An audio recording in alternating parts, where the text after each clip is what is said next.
ठाण्यामध्ये सुप्रिया सुळेंनी ठाणेकरांना मोठं आश्वासन दिल्याची बातमी समोर येते। दरम्यान महानगरपालिका निवडणुकांच्या प्रचारादरम्यान आता ठाणेकरांना सुप्रिया सुळेंनी मोठं आश्वासन दिलंय आणि ठाण्यामध्ये बदल करण्याचं आवाहन देखील दिलंय।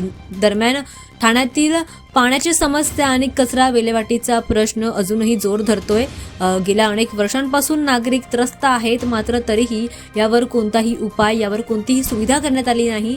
त्यातच आता महानगरपालिका निवडणुकांच्या वातावरणात राष्ट्रवादी काँग्रेसचे आमदार सुप्रिया सुळे यांनी सत्ताधारी यंत्रणेवर टीका करताना म्हटलंय की ठाणे शहर आज एवढं मोठं बनलंय, मात्र तरीही ठाण्यामध्ये पाणी पुरवठा, कचरा व्यवस्थापन आणि अशा वेगवेगळ्या मूलभूत सुविधांमध्ये ठाण्यात कोणताही बदल झालेला नाही। त्यांनी म्हटलंय की ठाण्याला सभ्य शहर म्हणून सादर केलं जातं, पण पाणी आणि कचरा विल्हेवाटीची समस्या आणि वेगवेगळ्या प्रश्नांवर अजूनही उपाय काढण्यात आलेला नाहीये। मात्र नागरिकांच्या अपेक्षा आणि निराशेबरोबरच आता आम्ही बदल करू, त्यांनी बदलाची मागणी या ठिकाणी केली आहे आणि या टीकेचा संपूर्णपणे संदर्भ महानगरपालिका निवडणुकांच्या वातावरणात त्यांनी ठाणेकरांना मोठं आश्वासन दिलंय। दरम्यान विकासावर त्यांनी प्रश्न उपस्थित करत यावर सुधारणा करण्यासाठी प्रशासनाला देखील आवाहन केल्याचं पाहायला मिळतंय। त्यामुळे आता ठाण्यामध्ये पाणी टंचाई आणि कचरा विल्हेवाटीची समस्या लवकरच सोडून काढता येईल आणि यावर काही मार्ग काढता येईल असं आवाहन आणि असा विश्वास देखील त्यांनी व्यक्त केलाय।